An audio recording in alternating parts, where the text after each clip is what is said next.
Om Swastiastu. Selamat pagi semuanya, selamat pagi Ibu yang mengajar Bahasa Indonesia. Sebelumnya, izinkan saya perkenalkan diri terlebih dahulu. Perkenalkan, nama saya Nikita Sukmadewi, absen 16 dari kelas 11 MIPA 4. Di sini saya akan mempresentasikan tentang teks eksplanasi, di mana materi yang saya akan bahas ada 4. Yang pertama ada pengertian teks eksplanasi, yang kedua ada ciri-ciri teks eksplanasi, yang ketiga ada struktur teks eksplanasi, dan yang keempat menentukan ciri kebahasaan teks eksplanasi. Yang pertama yang saya akan bahas yaitu tentang pengertian teks eksplanasi. Teks eksplanasi adalah sebuah teks yang berisi tentang fenomena alam dan fenomena sosial, di mana fenomena alam itu berhubungan dengan sesuatu yang ada di sekitar kita. Contohnya seperti banjir, tanah longsor, dan lain-lain. Sedangkan fenomena sosial yaitu berhubungan dengan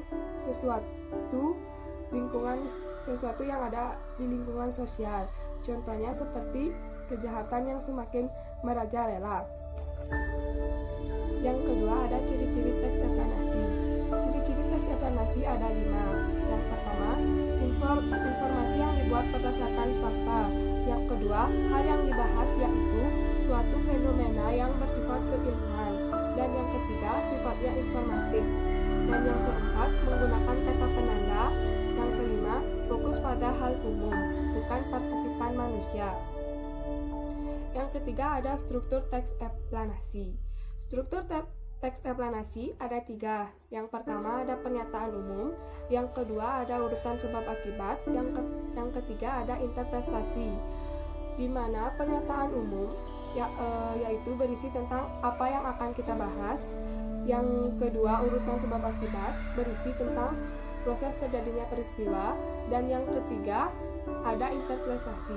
Interpretasi itu yaitu kesimpulan, di mana kesimpulan itu boleh kita buat atau tidak. Dan yang terakhir ada kaidah kebahasaan teks eksplanasi. Kaidah teks eksplanasi ada 4, yaitu yang pertama menggunakan konjungsi waktu. Contohnya seperti ketika, lalu, dan kemudian. Yang kedua ada konjungsi kausalitas. Konjungsi kausalitas yaitu konjungsi yang menyatakan hubungan sebab akibat. Contohnya oleh sebab itu, oleh karena itu, dan lain-lain. Yang ketiga ada verba material.